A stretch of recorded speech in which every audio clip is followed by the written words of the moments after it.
Доброе утро, зрители Stop Game! В эфире Инфакт.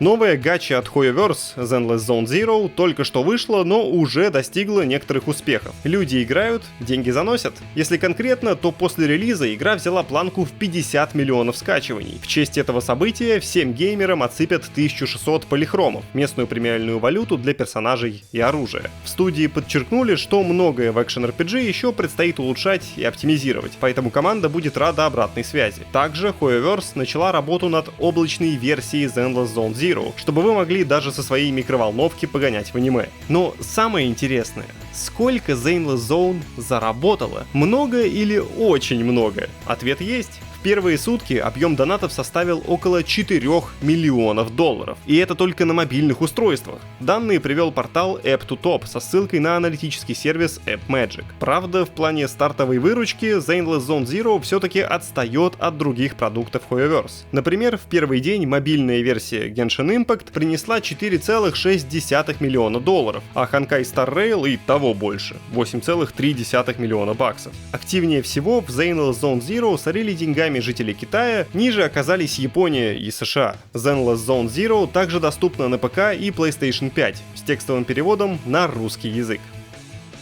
Помните про Replaced? Этот впечатляющий красивый платформер анонсировали целых 3 года назад, но никаких внятных новостей об игре с тех пор не поступало. Однако студия, которая корнями уходит, кстати, в Беларусь, время зря не теряла и трудилась над игрой. Наконец, на прошедший Summer Game Fest некоторые смогли Replaced потрогать. О своих впечатлениях от игры рассказал сотрудник Epic Games Store. Какие-то вещи из его материала уже были известны, но для полноты рассказа озвучу и их тоже. Место действия — ретро-футуристичный город Феникс-Сити, который утопает в нищете. Главный герой — Рич, искусственный интеллект, который сражается с плохими парнями и был вынужден переселиться в тело своего напарника. В начале игры происходит погоня, которая, как говорит сотрудник ЕГС, совершенно не прощает ошибок. Мол, Replaced сразу дает понять, что не потерпит неуклюжести. Что касается диалогов, то они краткие и по делу, а важные персонажи сразу дают почувствовать свой характер. В боевой системе предусмотрен классический набор действий: легкая атака, тяжелая атака, парирование, уворот и спецатака, которая накапливается через парирование и увороты. В демке были и разные типы противников. Одни уворачиваются от обычных атак и требуют парирования, другим нужно пробивать щиты тяжелыми атаками, ну и все в таком духе. Боссы, кстати, тоже есть. Replaced должна выйти в течение 2024 года на ПК и Xbox. Эротический клуб.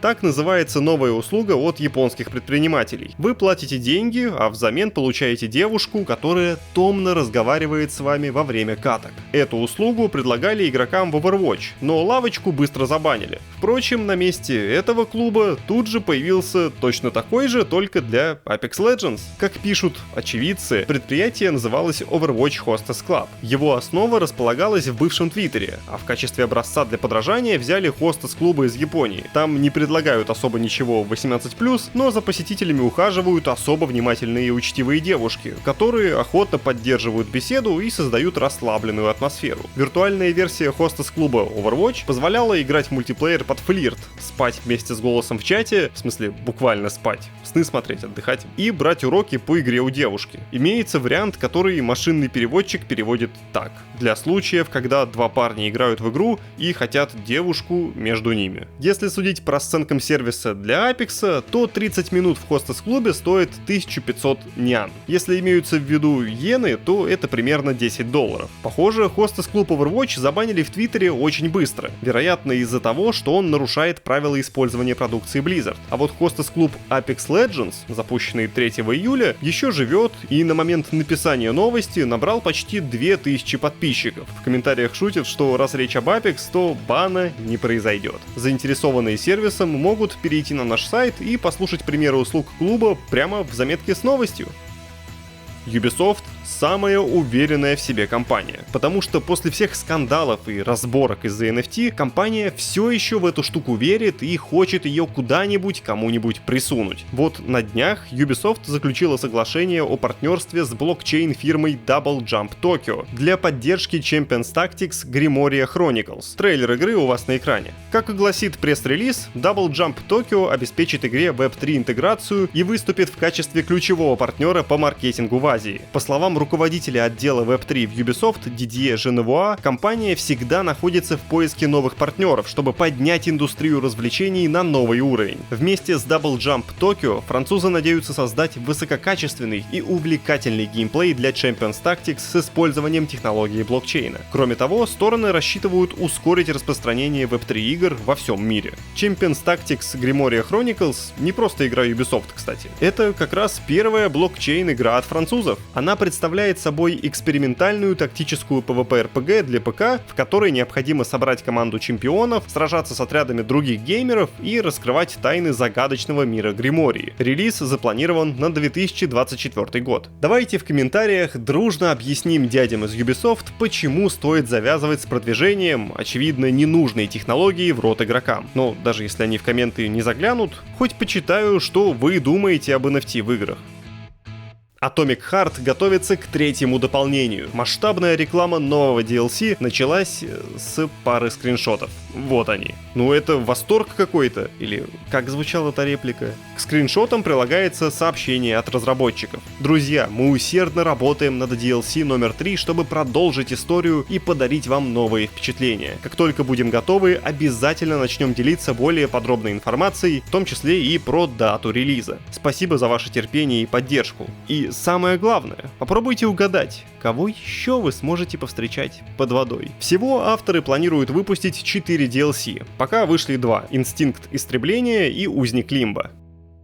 В рамках выставки Anime Expo студия Senzigen и разработчики из Arc System Works показали первый тизер-трейлер аниме-сериала по мотивам файтингов Guilty Gear. Проект под названием Guilty Gear Strive Dual Rulers стартует в 2025 году. Тизер, если что, лежит у нас на сайте. Тут не буду показывать, а то забанят. Действие сериала происходит в мире будущего, в котором люди научились использовать магию для трансформации живых существ. Эти магически измененные создания получили название Gears, или же механизмы, и стали совершенным оружием войны. Позже они вышли из-под контроля и обратили свои силы против людей. В итоге война нанесла человечеству глубокие раны, которые затянутся очень нескоро. Кресло постановщика занял Шигеру Марикава, который срежиссировал более 20 аниме-проектов, включая сериал «Мобильный Гандам W». Студия Senzigen в первую очередь известна благодаря аниме Bang Dream.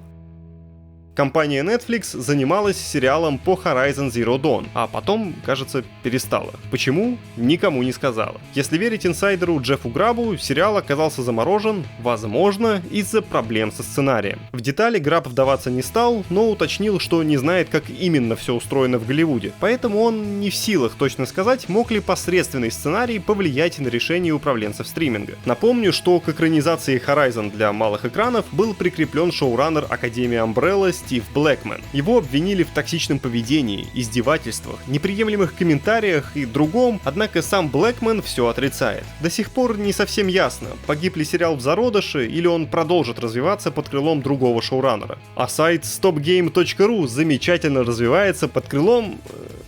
Худшая моя подводка к концовке. Короче, заходите почитать текст Кирилла Волошина про хорошие игры, которые вы могли пропустить в июне, и посмотрите, как Василий Гальперов зачем-то прошел Макс Пейн со стартовым пистолетом. Не забудьте еще подписаться и поставить лайк. Хорошего вам понедельника. Пока.